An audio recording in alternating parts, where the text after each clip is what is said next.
Yeah.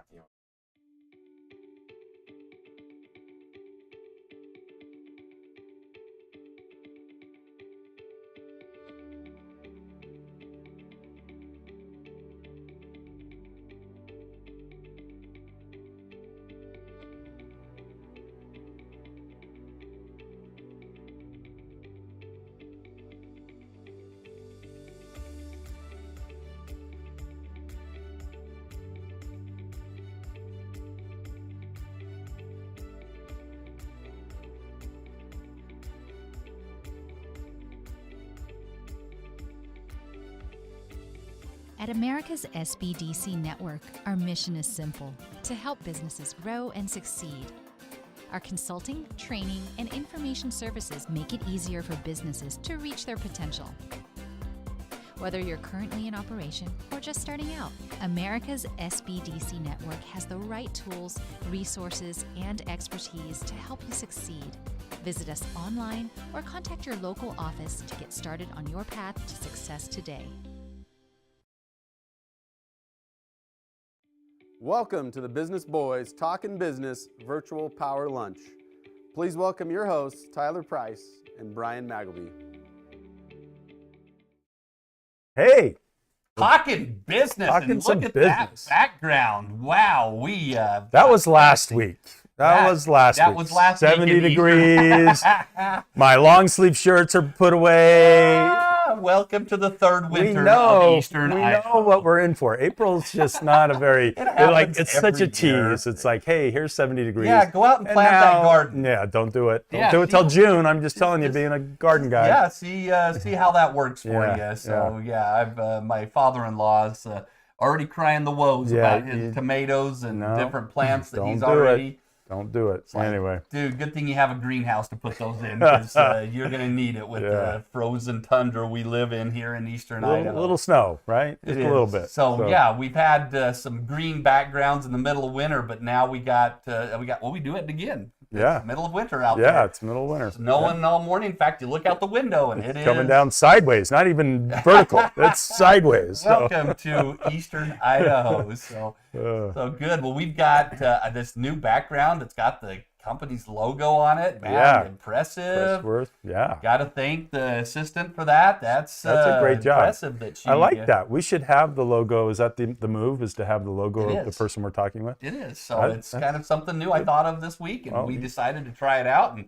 You are a man of many great thoughts. it is. So we are glad to be here. Let's talk about last week. Boy, Amy Romrell, in fact, she's going to come and help host next week She because is. you're not going to be around. Yep. So, but yeah, last week we talked about cinnamon rolls and Yeah, when we partook. Yeah, So and it was yeah, great.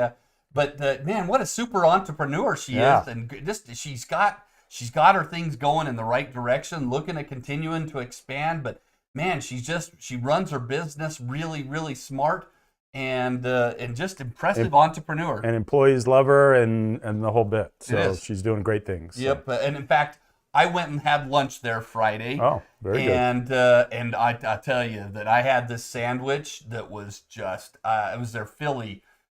Oh man, it was just awesome. Tried their clam chowder soup, Yeah. and of course, I will admit that I had to walk out with the cinnamon Another roll. cinnamon roll. Well, I ate most of that last one that she You brought, did. so. I let you Yeah. partake of the Yeah. best parts of that. So as I had a 4-hour drive that afternoon after we left there, and I'll tell you, we savored that. I bet. And you know the best part of a cinnamon roll? The middle. The heart. Yeah, I think. So I'm driving to Montana with my brother, and I leave No, my heart there, and I don't. say, "Too bad. I gave you bites of the rest of it, but you're not getting this." And he ate it. I distracted, looked at my phone, and he took it, Yeah. stole it. So Yeah. that's going to make me go That's get a- another one, justify another one. So. That's a twin for you. So. That is. So yeah. But anyway, great show last week with Amy, and so we've got. Let's talk about our sponsors first of all. Yeah.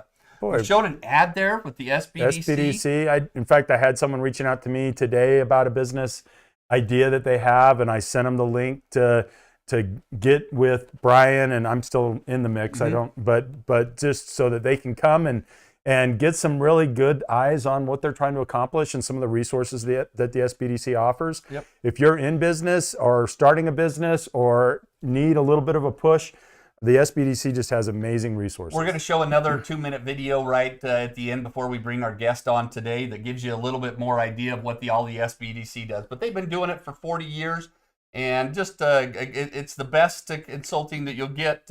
And there's no way that you can't get your value, because how much do you pay? Yeah, it's all free. It's all free. So we can guarantee that you'll get the value. So the Idaho Innovation Center got some big things happening there. Boy, some big things we'll possibly be announcing possibly in the coming weeks. Yeah, I'm excited to hear. So we got an office space, one office space coming available. So we'd love to, if you have any needs there for office space.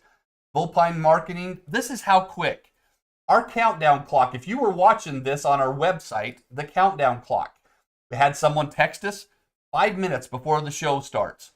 I called him, and within 1 minute, it was fixed. Yeah. So just an error. I think it was in a time zone error after the... Because I was in spring, Florida. Yeah, because you were in Florida. Yeah. He set it to Florida time. Yeah. I'll blame it on you. So. Yeah. But we got it fixed all within 1 minute of a phone call. So hopefully that should be fixed for future weeks. And New Line Media, they do a great job here of producing our show each and every week. If you need videography work done, check out New Line Media. Tyson is a character. He does great things. He can do a lot of things for your business beyond videography as well. Yep. For sure. And then, of course, BBSI. How about those guys? We could talk the whole show about how good BBSI is. In fact, we should probably have them back on. We should, because they have so many options. Not only can they help you with human resources. I had a company call me to say, and I need help with my employee handbook and policies and procedures. And it was the easiest thing. Go see BBSI. Yeah. That's the kind of things they'll help you. All types of business services.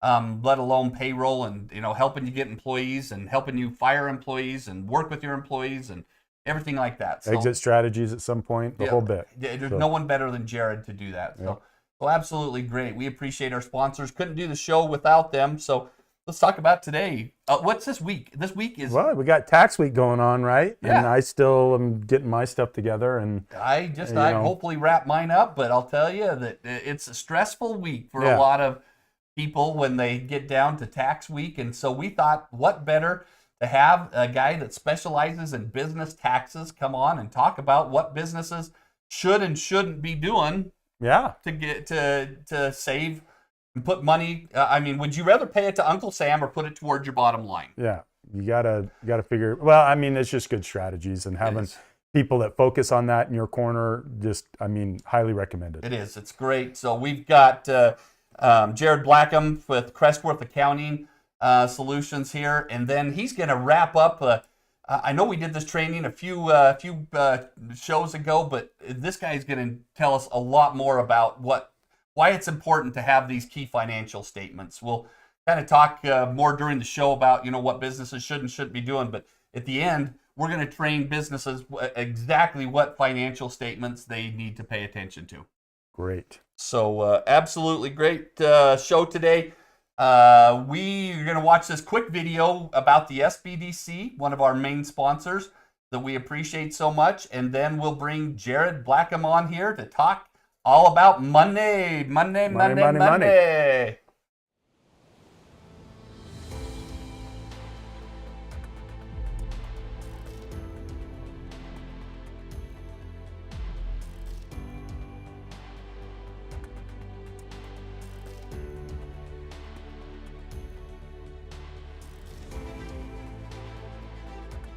We help hundreds of thousands of small business owners, and they employ literally millions of people.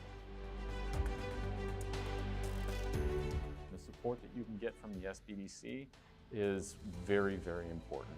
Every little bit helps, and to be able to get quality input for a CEO like myself, where you're oftentimes working by yourself and in a vacuum is really important for us to have that insight. So it's important that we have organizations like the SBDC. We realize when we work with the SBDC, they have such a nice resources all over the country.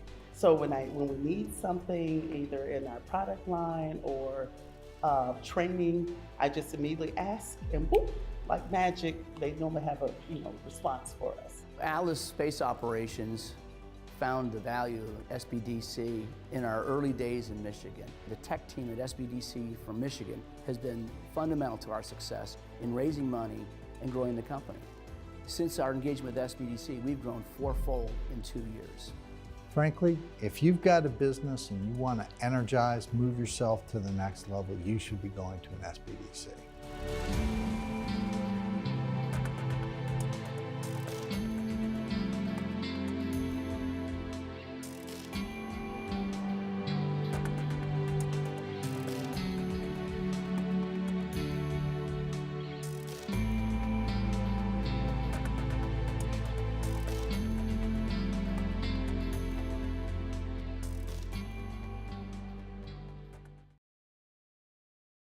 Well, great.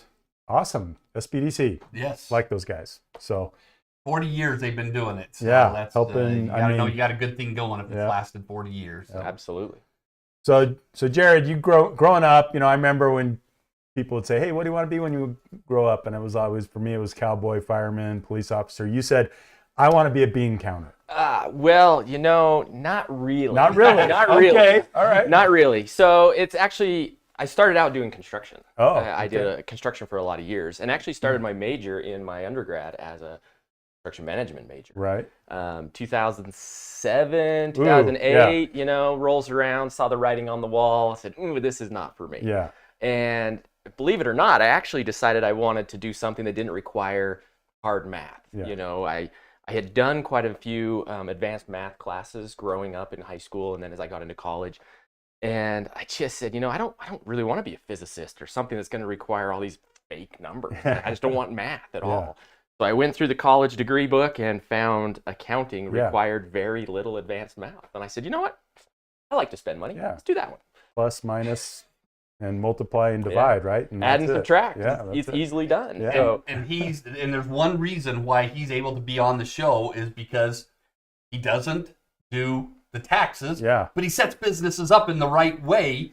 But most people at this time, most accountants at this point are growing They're- out the beard yeah, because they're- they don't have time because they're doing taxes 20 hours a day. absolutely. I just live like this. do. I got a little worried there. You were selling me pretty hard on the tax strand. Maybe I was called in for the wrong thing. No, but- no. No, but I am a CPA and I have done taxes in the past. But taxes are one of those things that doesn't make anybody happy. No. It doesn't make the government fan. happy to deal with Well, you. It yeah. doesn't make when people come into your office and drop their tax packet, they're already upset. Yeah. And it's just not for me. It is. I actually really enjoy what I do now because I get to see the happy part Yeah. of business.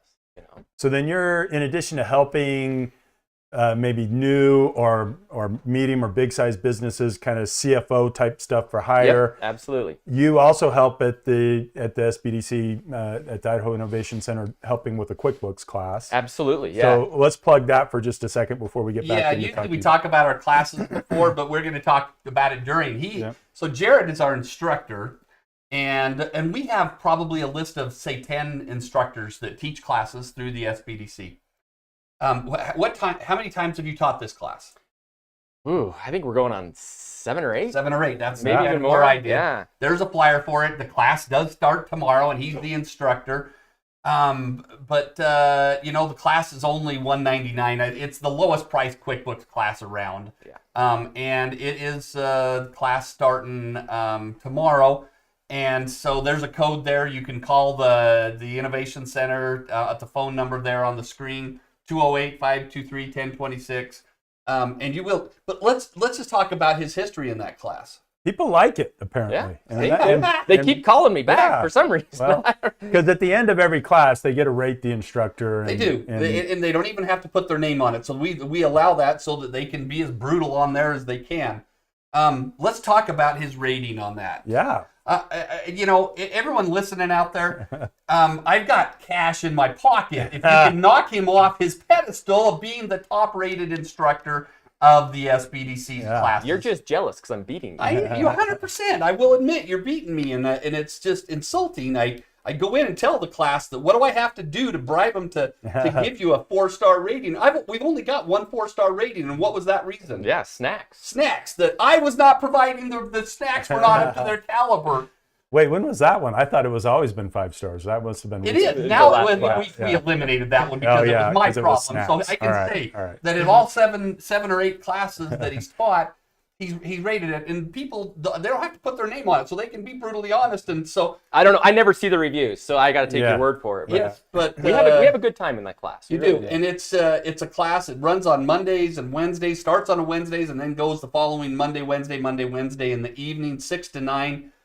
But I can tell you that the people that come to that class, it can be at all levels. It can be big beginner, more immediate level. Probably not more of the advanced because they might be a little bit. But if you're beginner or medium kind of, you'll fit into that class, and I guarantee you'll learn something in that class that's absolutely worth it. Yeah, we do cater it to more of the new businesses, but we've had, I think we had a CFO in there actually the last class, and so even though they know how to do the accounting, sometimes the QuickBooks, how to make that function is a little more difficult. So depending on their skill on QuickBooks, we would definitely take an advanced accountant. They're nice to have in the class. Yeah, and part of the class is based on it's classroom instruction, but you also encourage people to bring their laptop. Oh, absolutely. And you jump right into them, find out what they're doing right. And I can tell you, well, here's my opinion. The old garbage in, garbage out. If you don't have your QuickBooks set up right, you're going to get garbage out. Absolutely. And so what he can help you do is make sure that you're set up right so that you're going to be getting good information out. And if you set it up right, then it's going to run right. Is that right? It's just like anything else. I mean, whether it's QuickBooks or whether it's any other ERP or accounting type system, if it's not handled properly, it's not being updated, it's not being tracked, it's not being managed by somebody who knows what they're doing, you're going to end up with kind of a mess. And when messes occur, either you're going to ignore it and you're no longer going to follow the information that it's providing, or you're not going to use it effectively, or you're just going to give up and you're going to fall behind. Yeah. And then come April 15th, or in this case the 18th, when taxes become due, people are scrambling because they don't have anything to base their taxes off of. Yeah. Yes. So I encourage you businesses to look at this. If you get 15 hours of instruction, and for $199, do the math on that. If they were to hire you and come out for 15 hours, how much more are they going to pay than that? They're going to 5, 6. Easily. Yeah, they're going to be in the $1,500 to $2,000 to have somebody come out and train them one-on-one. So why not pay $200 and just take the freaking class and get that get 15 hours worth of instruction? And we invite them to come in comfortable clothes. There's snacks provided, obviously. Thanks to you guys. Kind of crummy snacks, but hey, you know what? I've always been impressed with the snacks. He's going to bring a snack game this time. Hey, you know what? Bring your A game on the snacks. Bring your laptop into it's nice enough that they have kind of a trial business out there that's available for people to use. So we give everybody a login to that, and they get to kind of practice while they're in class. And we've had businesses from all different industries, and I think we are anywhere from 8 to 10, or we've even had some 12 groups. A dozen people in each of the classes. So we've ran a good probably 100 people through that class here in Southeast Idaho in the last 8 classes. Yep. It's been great. Some of them are very successful now. I still keep tabs on a lot of them, and we appreciate everybody that comes through that class. It is. It's a great class, and you got to be crazy if you're a business out there and you haven't taken advantage of this class, because it's his rating speaks for himself. Unfortunately, I have to try to knock him off his freaking pedestal because he's got such great results from the class. So people speak highly of that. So talk to us about kind of what are some. Whoa, Siri, thank you. So Siri thinks she's being talked to. Yeah. So talk to us about what are some things that you work with businesses on that make them. What are some things that are businesses doing right, and what are they doing wrong? Well, it just kind of depends on the industry. So a little background on what I do. I think technically my title is a fractional CFO. I think is what the official title is. But basically, I've owned my business now for 6, almost 7 years. And I have clients that I work an hour a month with, to some I work 60 to 70 hours a month with. And it's for individuals who maybe need some full-time, not really full-time, but more advanced accounting help.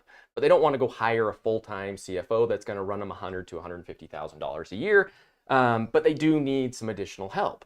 And so I kind of fill that void. Allows me to have lots of different clients, long-term, in the area. I've got some that are local. I've got some that are not local. And then it also allows me to be available at tax time. Tax season, I think one of the biggest stresses that people have is that they can't get a hold of their tax account. He won't answer his phone. He won't respond to emails.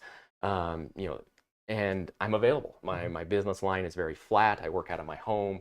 I work at my clients' offices. It's great. And I see businesses in all different levels. New startups up to businesses that have been in the industry now for 20, 30, 40 years. Wow. And you see a myriad of different problems. Depending on the industry, obviously ones that have lots of inventory and lots of SKUs that they're tracking are more complicated and have a higher probability in a lot of cases for problems. Whereas if you are in a service industry, it's very straightforward. Yeah. It's one guy or two guys, and you've got some payroll and some invoicing that you do. So it's very straightforward. But usually what I see are the main problems with small businesses who lack the accounting prowess that they need. It actually becomes a real detriment. People feel like they can maybe run their business off of their gut feeling, and their gut feeling's been proven to be great. Yeah, bank account works, but a lot of those are very short-term systems. And as you start getting larger and larger, and you start having managers who are managing employees, that gut feeling or that bank account now just doesn't. That whole philosophy of how you manage your finances doesn't quite work as well anymore. And there's a lot of times money gets left on the table. So if you as the owner are handling your finances, or your wife, that's a very popular one. And nothing against wives. I love my wife to death, and I love a lot of the wives that I work with my clients, and they're very on top of things. But there are times where that's maybe not appropriate. They're not as experienced as they should be, and maybe some of the invoicing. And I've actually seen some where it's the husband's handling the finances and the wife's the business owner. So nothing against wives, right. But some of the invoicing maybe gets missed because they don't quite have their systems in places. Some of their taxes maybe aren't getting filed for their payroll. Payroll is a very complicated system. We talked about BBSI. Great for managing all of the payroll. Yeah. QuickBooks has a great system as well, full service system. But you're talking 941 payments, you're talking your Idaho payments, your unemployment payments. You name it. It's there, and some are quarterly, some are weekly, some are yearly. It just kind of depends. And you start missing those, and the interest rates increase, and the penalties, and it builds and builds and builds. Yeah. So there is a financial incentive to get somebody on your team who handles your accounting properly. And it might be a wife, it might be a brother, it might be a family member. But there are times where it's most appropriate to go find a professional who really knows what they're doing. So you go and you make sure that their system's clean. Yep. But then you also help them run their business by their financials, I guess. Absolutely. Yeah. The whole purpose of the financial statements, and we'll talk about them here in a little bit, is to make sure that you have the knowledge and ability and feedback from your business to be able to run it properly.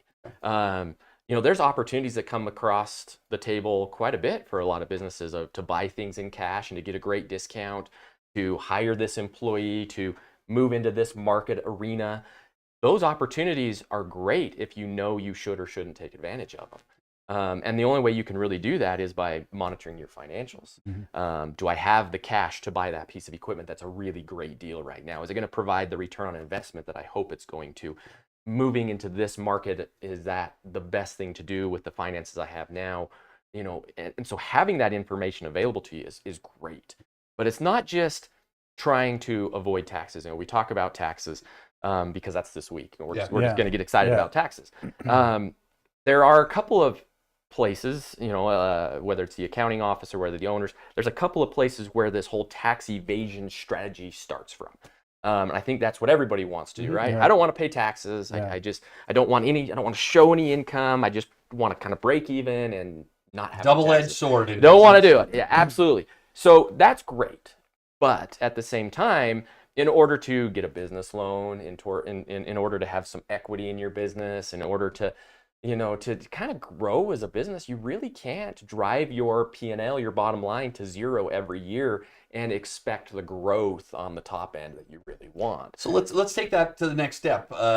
So if a business, if a business's strategy is to sell after, say 3, 5, 10 years down the road, what does a business usually sell for? Well, it really depends. And there are accounting firms out there who specialize in this, but it really depends. If you're selling a business that has a lot of assets, they obviously take into account the assets that you own. And then a lot of times it's structured based on what is your yearly revenue. It can be 1 year, 2 year, 3 year, 4 year. Service industries obviously don't carry any inventory. There's not a lot of assets. Like, what's my laptop worth? It's not worth nothing, potentially. But what my value is the yearly revenue that I'm generating. So they base a lot of it off of that. So it just really depends. But most businesses, per se, you could say, go off of earnings, of a yearly earnings. Usually it's a 3 to 5 times net annual earnings. Absolutely.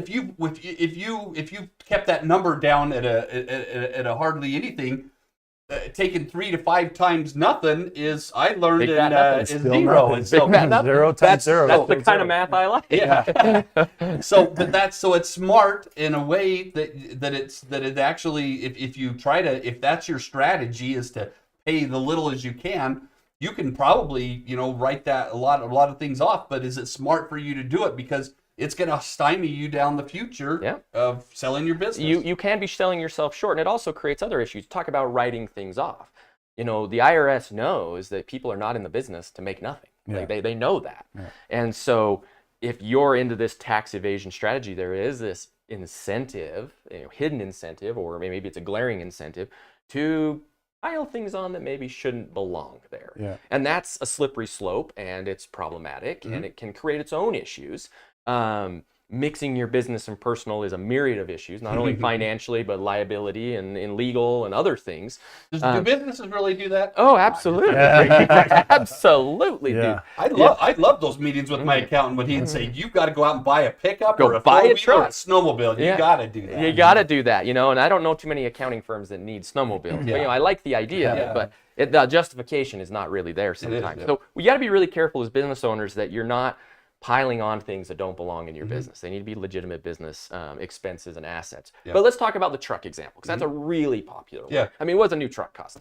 $100,000. $100,000. Stupid money. Yeah, it's crazy. 5 years ago it was 50, 60,000. Now it's gone up to the truck, because I was looking at was 70 to 100. Finally, I settled with a $60,000 one, just because it was and it was not the truck that I wanted, but that I could afford. And so depending on how big your business is, if you're making $100,000 a year and you're left with $50,000 worth of profit that you need to pay to the IRS, a $60,000 truck with some special depreciation or Section 179 is going to wipe that clean. You're not going to pay anything. That's great. But what happens next year? But a smaller business usually doesn't have $60,000 in cash floating around. So now they're taking a loan to buy an asset to turn around and avoid some taxes, which is great. But if we talk about coming back around to selling your business, the more of the debt that piles up is more of the pie that goes to somebody else when you do eventually sell your business. So there is a fine line between trying to maximize your tax strategy and also making sure your business grows and maintains its viability in the industry. So when you have clients that maybe say, hey, exit strategy, when should that conversation happen? Because it's not mad at your business, show up in Jared's office saying, I want to sell this business today. What's the value, right? So what would you be telling your clients? Okay, exit strategy, when do you start thinking about that? Well, I think a lot of it depends on the size of the business and what you're already thinking about. So if we talk about a family-run business where people think they're going to sell it to their kids, there's really not a too early of a time to start thinking about that, because you're wanting to train up your 10 or 12 or 15-year-old child to take over your business in 10 to 15 years. So that's never too early to start, because you're trying to build not only a business that's going to continue to grow, but you're trying to train up your future owners.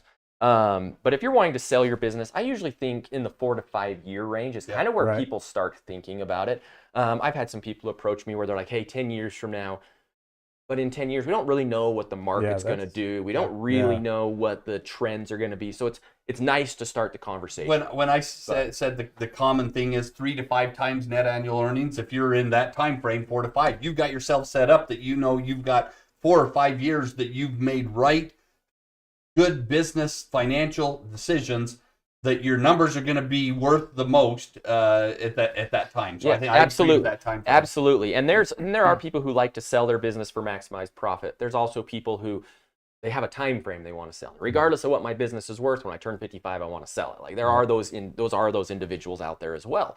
So it really depends on the person. But if you're looking 4 to 6 to 8 years out, that's probably pretty standard.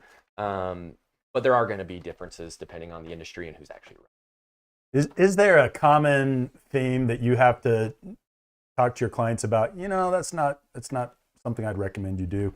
We talked about the truck, for instance. I think there's times when it really warrants it and probably times when it isn't. So I guess this question is more of, what are you going to recommend to small businesses in their business itself, so that they avoid whether being overextended or whatever pitfalls might be out there? Well, my normal advice is, at least keeping 3 to 6 months worth of cash on hand. So analyzing your operating expenses, making sure you've got that 3 to 6 months. That's just pretty good business practice. Yeah. And even with COVID, I would have, prior to COVID, for sure 3 to 6 months. But now that COVID's drug on for a year. Like, maybe 3 to 6 months is not enough. But you do have to draw that line between money just sitting and not doing anything for you versus, actually returning something on your investment. So with small business owners, we do have that conversation quite a bit about, we've got some cash we need to spend. It makes sense to buy a vehicle and apply it to your tax strategy overall. But then there are times where it's like, you need to hold this. And I think people get really worked up about the tax thing because they're willing to spend extra money at the end of the year to buy an asset to save themselves on taxes, when if you really think about forward looking, my whole philosophy is proactive, not reactive. And taxes are very reactive. November rolls around, you're looking at your P&L, I got to spend some money. It's very reactive, where we want to be very more proactive in running our business.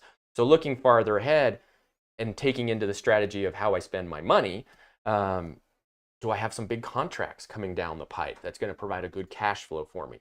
And if you talk about construction industry, for sure, like bonding.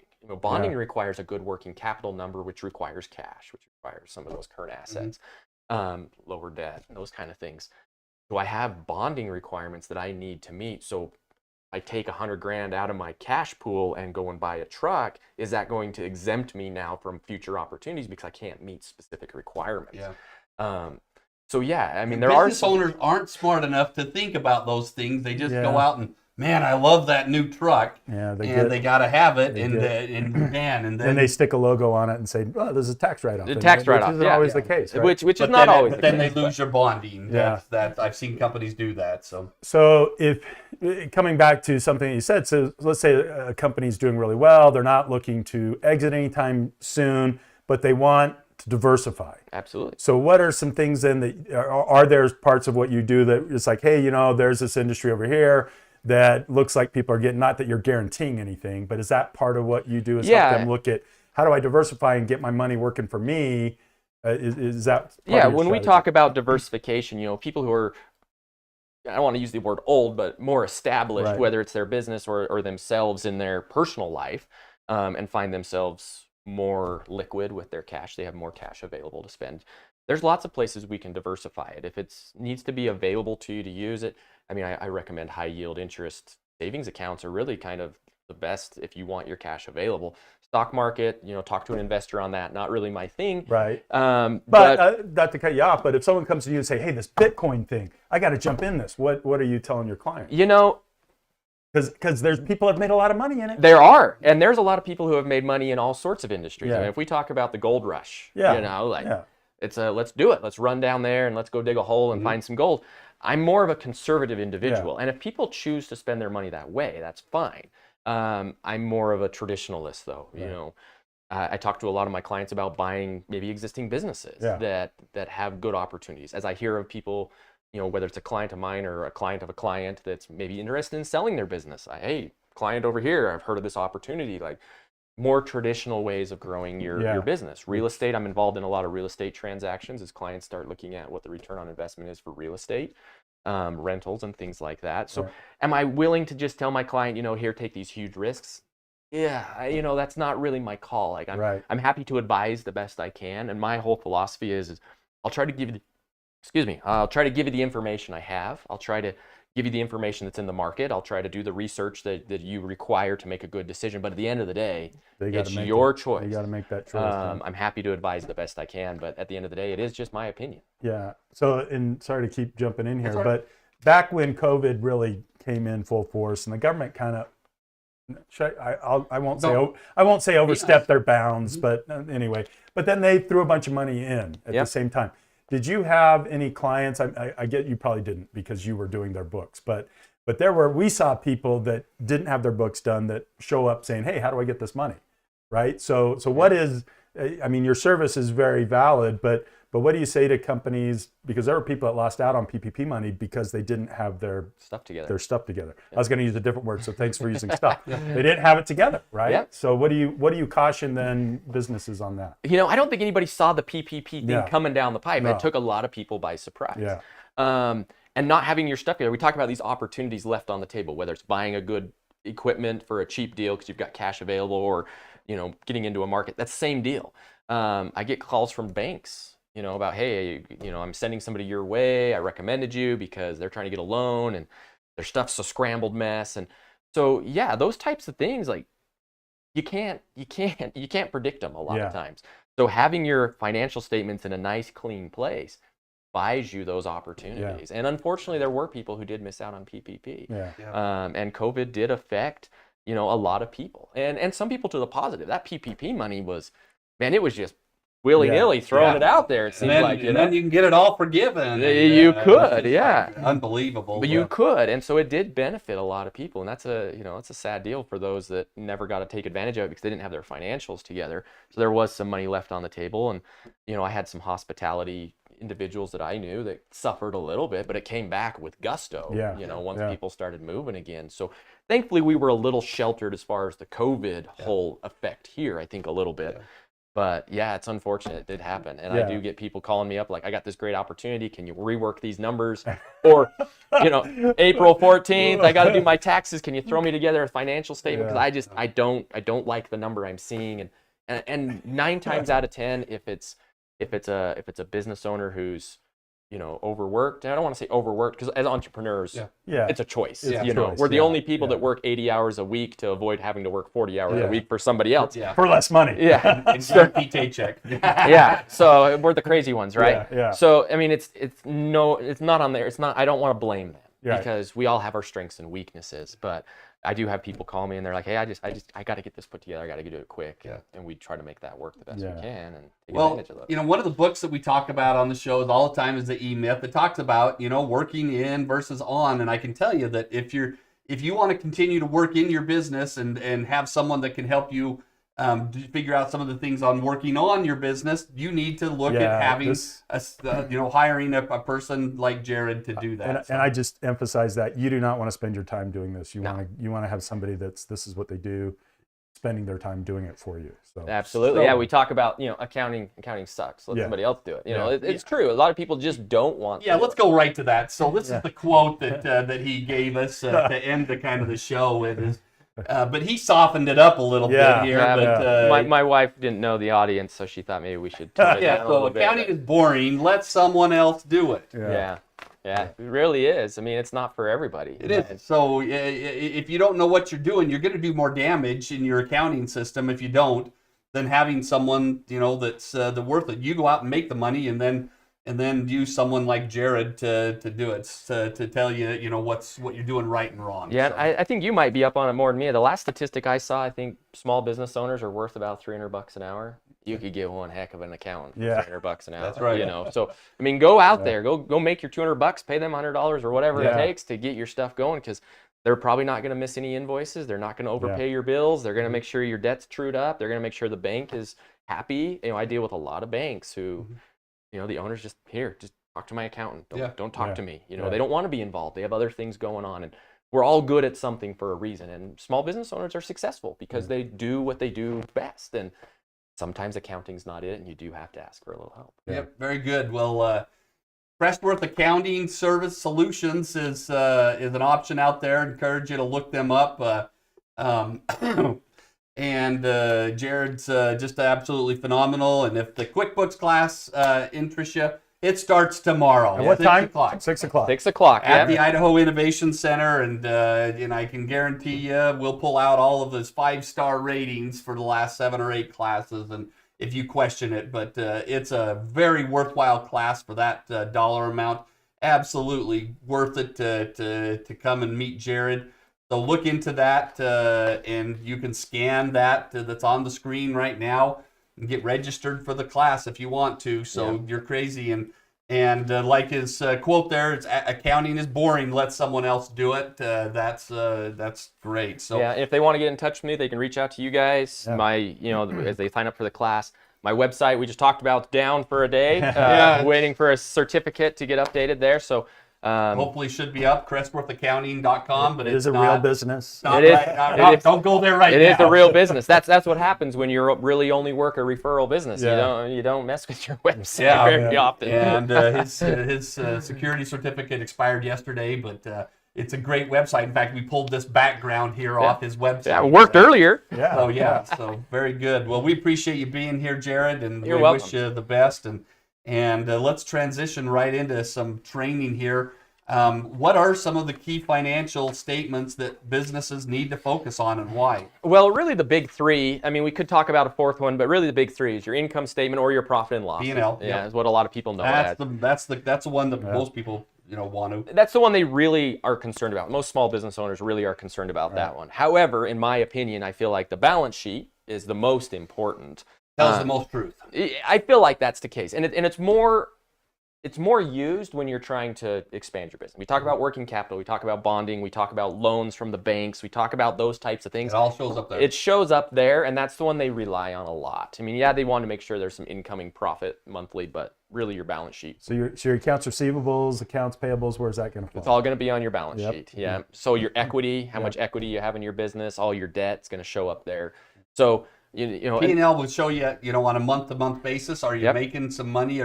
Is your cost of goods sold right, and things like that? So it's yeah, they all tell their own story. Mhm. Right. You know, we talk about revenue, your income statement. That you're absolutely right. Month to month, what your expenses are, but it shows you your margins. You know, how much am I making for every dollar that I sell? How much am I making? That's what your taxes are going to be based off of. You know, so that's a great one to look at on a short-term basis. How I did this month, how I did last month. You're looking for trends. Am I we talk about cyclical business. Am I a summertime sports thing? Am I a ski hill is a great example. They make no revenue, or at least didn't until 9 months of the year. 9 months out of the year. You know, maybe they do some small biking or some summertime lift stuff, but for the most part, their bulk of their stuff's in December, January, February. You talk about construction. You know, it's a big bump in the summertime, especially road construction. So looking at your income statement is going to see those trends. When am I making my sales? So well, if my big time's in the summertime, maybe I need to start my marketing kind of March time frame, to kind of get that push rolling. Don't waste your marketing dollars when why would the ski hill be advertising in the summertime unless they're doing some summer sports? So your income statement's very valuable for that kind of stuff. Your balance sheet, if you want to go get a loan from the bank and they look at your debt to equity ratio, or if you're wanting to see how much cash you have or how much your receivables are, it's going to be on your balance sheet. Right there. It's a snapshot of the history of your business. And it's all going to be right there, and it's very, very valuable. So between those two, those are your two big players. Your short-term revenue, expenses, income, and your balance sheet, your assets, liabilities, equity. If somebody wants to buy your business, they're going to look pretty heavily at that balance sheet. They're going to look for things that are what your equity is. And if your balance sheet's not right, and this is really where I see a lot of issues with small business owners. If your balance sheet doesn't look right, if there's glaring mistakes on your balance sheet, there's definitely mistakes, maybe not as glaring, but there is going to be mistakes in your income statement, on your P&L. So, and if we move over to your statement of cash flows, you've got 3 here on this list. Statement of cash flows it's basically showing, because cash, if we talk about cash and revenue, it's 2 separate things. You go down, you buy a bottle of water, you give them your credit card, you pay them in cash. That's an instant cash transfer. But a lot of businesses, they may start a business, they may start a job. If we talk about construction, they may require some upfront, and then it might be 3 or 4 months before they finally get paid. And then when they do get paid, it might be 30 days after they've invoiced, depending on how quickly a contractor or a customer may get paid. And so just because I've billed them, or invoiced them for some revenue, doesn't necessarily mean that they've given me my money yet. Right. So there might be a 30-day window between when you invoice and when you get your cash. And so your statement of cash flow is going to try and Balance that out. it's going to try to help you understand that. Mm-hmm. And it's going to let you see where it goes into your operating, where it goes into your investing, your financing. How much of your cash every month is going towards your principal on your debt? How much of it's going towards, your investing stuff? How much are you actually taking out of your bank account and applying it to your expenses on your P&L? So I think people, it's a tendency to think, well, I bought some material today, or I bought a new shirt or a new laptop. Well, yeah, that adds to an expense, but the disparity and the time frame between that expense and when the cash leaves kind of throws people off, because sometimes they get to their bank account and they're like, man, I swore I had a lot more. Well, yeah, your $10,000 credit card from a month ago finally just paid out. So, following that statement of cash flows and using all three of those, there's a statement of equity as well, but pulling all three of these main ones together to kind of see the overall picture of your business gives you a very healthy view of what's happening. To make sure that things are just being done right. Yeah, and I've had the opportunity of working in many businesses, as have you, Tyler. We're kind of what we'd call serial entrepreneurs, but I can tell you the best advice that I've ever been given by a business coach when I was growing a pretty large business was run your business by your financials. And if your business is not set up to do that right, with having your financials, your QuickBooks, everything set up right, I got down to the point with him that every month we were analyzing anything that changed up to 1% every single month. So we were monitoring all of our income and expenses, and that any category changed more than 1%, I was questioning it. And and I can tell you that's why I was able to sell that business for, above 3 to 5 times earnings type deals, because I had taken the last 3 to 4 years and focused on those financials. And that is what you do if you understand and run your business by this. And if you don't want to, that's great. Hire a person like Jared to do it for you. But that's what I recommend. Yeah, these are the crucial statements that you need to focus on. And if you don't want to understand them, that's great. Then find a person like Jared to help you with those. But this is crucial if you want to run a successful business. Yep. This is some of the best business advice that for those people who are watching out there that pay attention. Run your business by your financials. Amen. So very good. Well, next week, let's talk about next week. Yeah, we got Becca Madsen coming on with Amy Romrell, because you're going to be getting yelled at or something. No, I got a board meeting, so it will be probably a good meeting. Yeah, it will be a great meeting because you're doing great things. Yeah. But Becca Madsen and her husband own FizzBiz. We get to talk a little bit about that industry. What a growing industry. Boy, I can say that's something that people tell me, this will never work in California, or this will never work in Florida. Crap. It's like, really? Because Coke is a small business, is only a good business in Utah and People Idaho, only apparently. drink it here? Yeah, I don't buy it. But watch that industry if you're just interested in industries, because they are starting to expand outside of Utah and Idaho. And I think it's going to blow up. And I know that they're franchising. They're doing some cool things. So we're really looking forward to. It's going to be a great show. Sitting back and let Becca and Amy talk, and I'll just sit back and drink water. Yeah, right. So anyway, you'll be moderating the two. So anyway, both great. So having our guest from last week will be the guest to co-host next week, and along with Becca Madsen. So it's going to be a great show. So tune in next week. Always at Tuesday at 2 o'clock, right? Tuesday at 2, unless you have a board meeting. That's right. It's still Tuesday at 2. So thank you, Jared. Wish you the best with your business, and I encourage you to look him up. Either use his services or take his class. It starts tomorrow again. Yep. So and we do have room. And we do have some spots left in the room. So very good. Thanks for everybody for tuning in to Talkin Business today. Give us the thumbs up. End every show with the thumbs up, as our logo has. So thanks, everybody.